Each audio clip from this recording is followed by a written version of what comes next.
YouTube, today is the day. Right now, I'm finishing up the Duramax Yukon, and we should be firing this thing in just a few minutes. I gotta put the coolant, the lower radiator hose O-ring on, along with the clip. Gonna put the intercooler boot on, and I need to put the intake on and the upper radiator hose.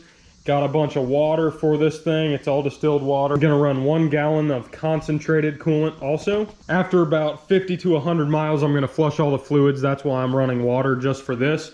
Oh, I need to empty the gas from that jug into my mower and then go get some diesel for this thing. The only thing that I'm not installing right now is the shift cable, and basically the transmission is already in park and it'll run fine.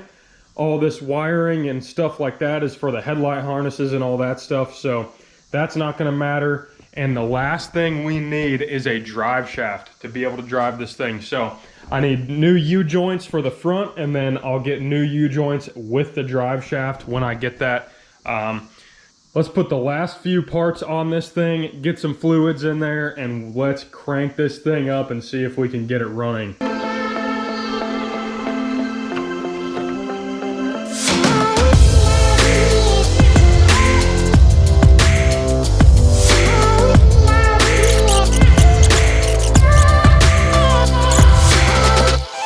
Got the upper radiator hose done. These clamps are terrible. Definitely need to upgrade those soon. The intake is on. This thing is terrible also. I don't have this cover piece and I don't have a cap. I actually have one on my single cab, but I don't really feel like taking it off. It'll run right now without it. And then this intake, complete pain in the butt and absolute junk.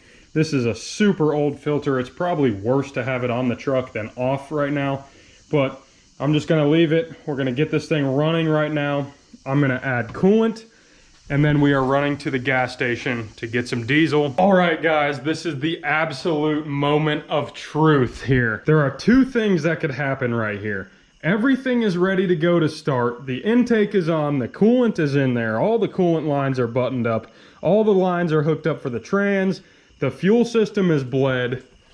This could start right now. The only thing that might hold us back is the communication between the ECM and the BCM, which is the engine control module and the body control module. Those 2 do not have the same VIN numbers, so they do not communicate from the factory. Now, what we did in the last video was try to clear that with the key, and there's a certain cycle with the key to turn it on and off, and it takes 30 minutes to do. And I've heard that clears that up. Now, if it does not, we have to tune that out with EFI Live. So there's a possibility nothing could happen right now, or this thing's gonna fire. So we are finding out right now. All right, this could get interesting. Here we go, cranking. Oh, she just kicked on.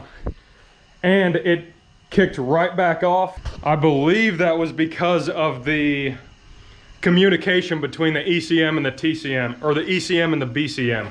So, holy crap, this thing just fired. I cannot freaking believe it. I want to hear it again. Let's see if we can crank it again. It might do the same thing and just kick right back off.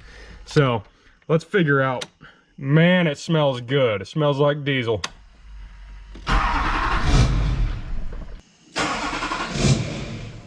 Yeah, so it's not gonna run without being tuned. Oh my God, guys, this is a huge, huge deal. God, it smells so good in here. It smells so good. Unfreaking real. All right, guys, I've been on the phone with Eric Sanders. Huge shout out to him. He's been walking me through this, and I believe I did the security system relearn wrong the first time. So I have to crank it each time for it to realize that there's basically a different tumbler in the truck communicating with the ECM. So we have been cranking it each time. It'll die, and then we leave it on for 10 minutes. You have to do that 3 times in a row, and we're coming up on the 10 minutes. This lock light right here needs to go off, and then we will be able to crank it, and there's a good chance that it will start. So he claims. So we will see. Putting you to the test, buddy. I took the fuse out of the lift pump and I dropped it on the ground because we're leaking fuel out of something. So I need to find the fuse so we can actually crank this thing next. So let me find that real quick. All right, guys, the light on the dash just went out and we are able to crank this thing right now. So let's see what happens. Oh, she's running. She's running.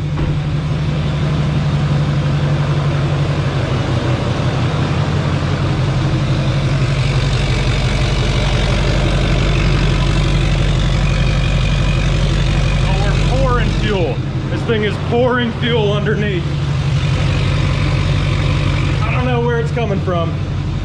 We're shutting her down. We're pouring fuel.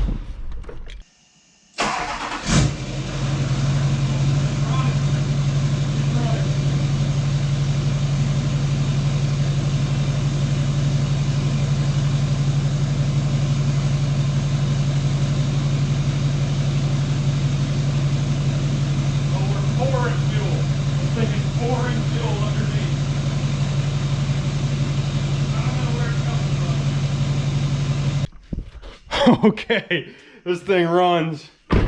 This thing runs pretty freaking good. Oh my God, we're absolutely pouring fuel out of this thing. I don't know where. That's gonna be fun to fix. I'm guessing it is the injector return lines because those are easy to break, especially when they're old, they get real brittle. But guys, this thing runs. Oh my God, it runs. I'm just dumbfounded. I can't even fathom this thing running and driving down the street within the next couple days. I mean, this is unreal. I can't thank everybody that I've dealt with enough on this whole project, and I'm just beyond excited to get this thing going for some future videos for you guys. So, super stoked. Stay tuned right here to the Nasty Nate channel. We are tuning this truck hopefully this week, and we're getting a drive shaft put together for this thing, and then we can drive it. Finally, guys. Stay tuned right here to Nasty Nate. Subscribe below.